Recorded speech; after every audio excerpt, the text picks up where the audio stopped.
Hey there, folks. I just wanted to show you all a free asset library for plants for Cinema4D.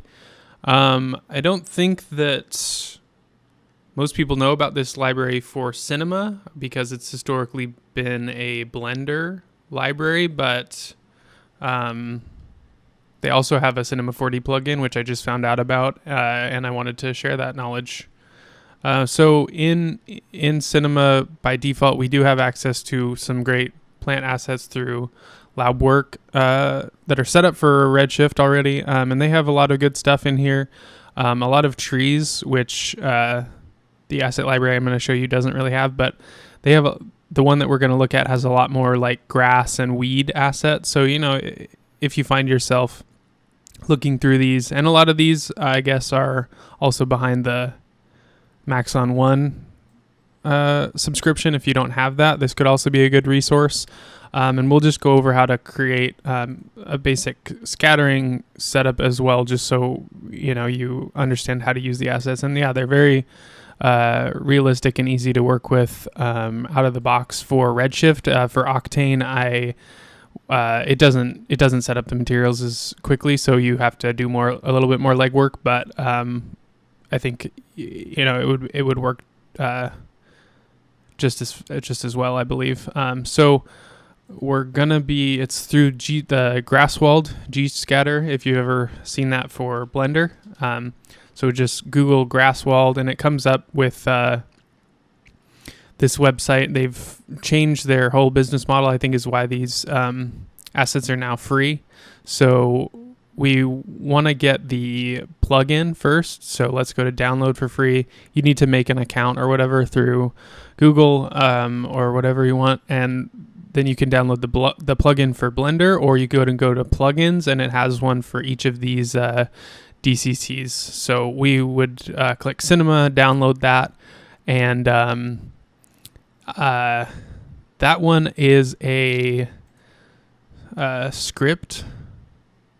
Yeah, it's a script plugin, so you have to go to your extensions, user scripts, and then you'll run the script that is included in the download. And yeah, again, it says it works with all of these, but I have only had the experience with it working with Redshift so far.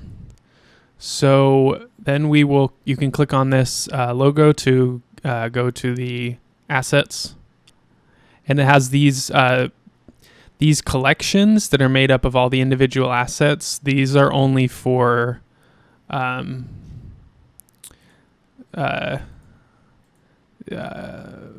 the collections. You can only download like them together with Blender, but you can download all of the individual assets for any of the DCCs using the FBX format. So that's what we'll use. And if you download one, you'll get a zip file with all of the variations of the asset. So let's take a look at that really quick. So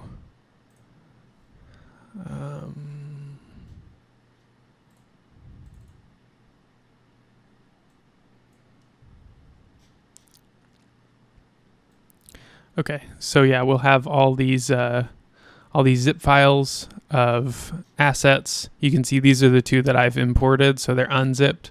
So when you've installed the plugin, you'll have a new tab called Grasswald, and you'll go to the Grasswald asset loader, and then you need to tell it where to look and also define the level of detail and resolution. And you can tell it to delete the asset zip after loading.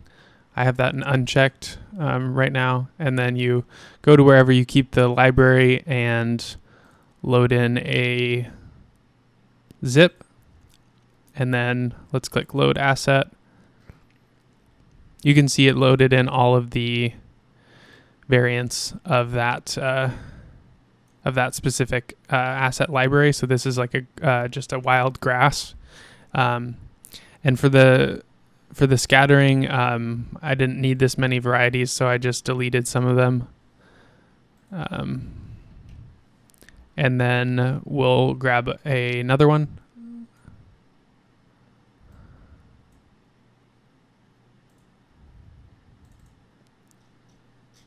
herb.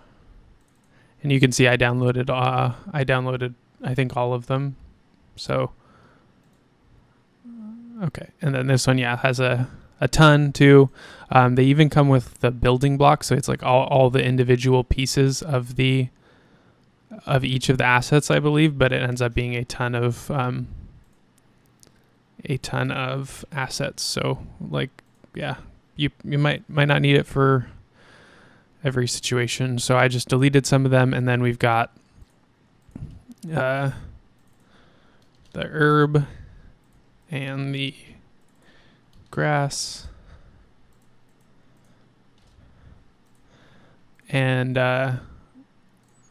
then we can do how you would usually set up a scattering setup with the matrix scatter object. We'll use our landscape. We'll add something like 20,000, and in the Redshift tag, we will do custom objects instead. Let's name this one grass, and add our custom scatter point or custom objects in here. Change the distribution to random, and then we'll just quickly change the distribution a little bit.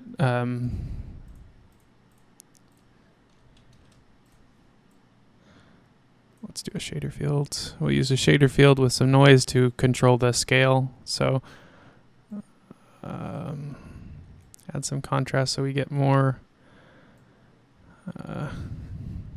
areas with no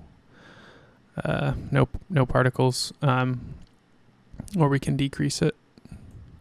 And then let's add a random effector for rotation. Yeah.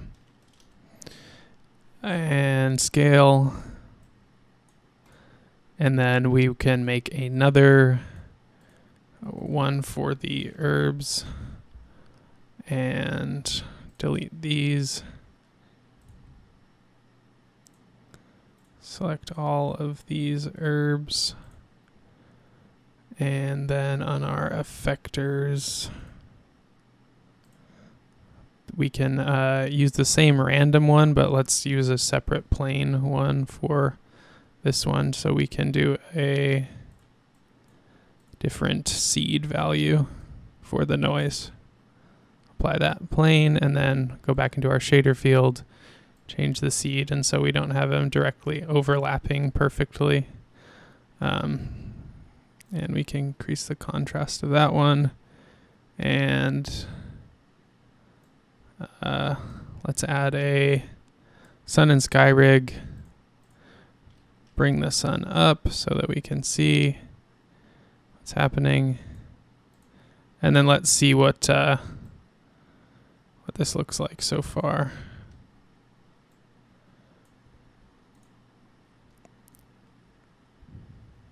Okay, so we don't see anything, even though our matrix scatter objects are clearly scattered on there. The reason for this is a kind of a gotcha with this asset library. It's like, I don't know, maybe the only thing that's difficult or not really smooth about working with it. You need to apply the scale of them because they're very small. Yes, see, okay. Yeah, I was wondering where it was because it was not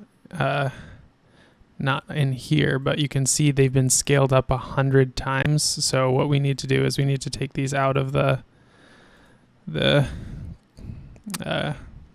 null object that they're in, and then first connect objects and delete for each of these.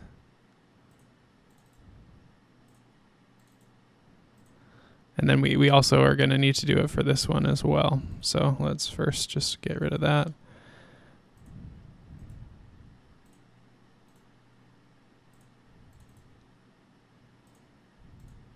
kind of tedious, but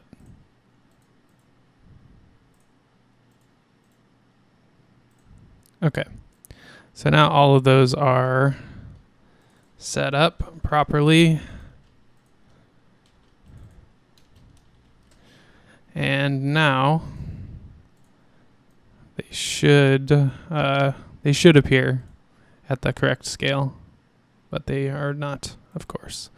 Because I move them around and the matrix object doesn't know where to look. So let's add them back in. And the herbs.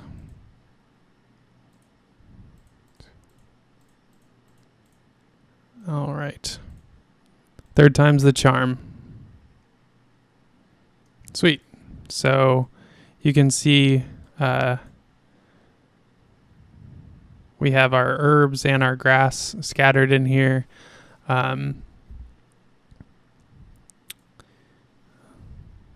You can make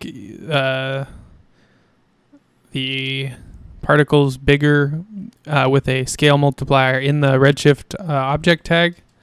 So if we wanted just to scale up our herbs, we can do that there. And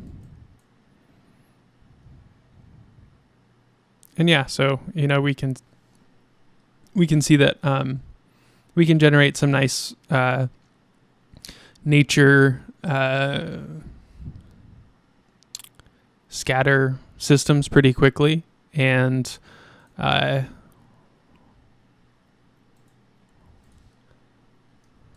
assets, are really high quality. I used 4K, but I think they go up to 16K if you were to be really close up to some of this foliage.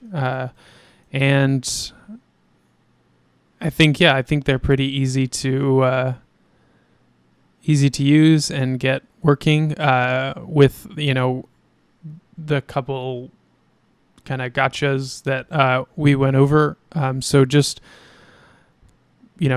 keep those in mind when you are setting this up. And I mean, you could set something like this up once and then reuse it a bunch of times. I think there's a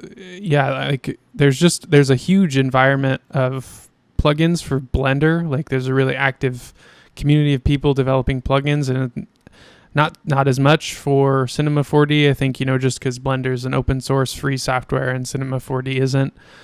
So there's less people just involved in making content for it. I think it's probably also harder to develop add-ons and things like that for a software that is not open source. So I think there's an opportunity for like some sort of scattering plugin, like similar to some of the ones that exist for Blender and Cinema4D, because it is kind of tedious to set this up every time you want to scatter stuff. So there is an option that exists out there called the multi-cloner through the Forester extension, which I think is really useful. It kind of takes over a lot of those scattering capabilities and things you might want, and exposes those parameters so they're easy to use and quickly get set up. So if you are looking for nature assets and want to pay for them, the Forester library is great, but this asset library we talked about is free to everybody to use. So it's just a good resource to know about. And I just wanted to cover it really quickly so everyone knows how to make use of this. That is it for this video. So hope that's helpful for you. And again, it's called Grasswald, and they have a ton of high quality, free nature assets for you to use in any of the supported DCCs. We are talking about Cinema4D right now, but it applies to all these. And then obviously they have a specific add-on and have developed some of this stuff specifically for Blender. It's stopped working in Blender 4.1 and above. So if you want to use it in Blender, you will want to use Blender 4.0 or older. Yeah, that's it for this one. Hope that you learned something, and I'll catch you in the next one.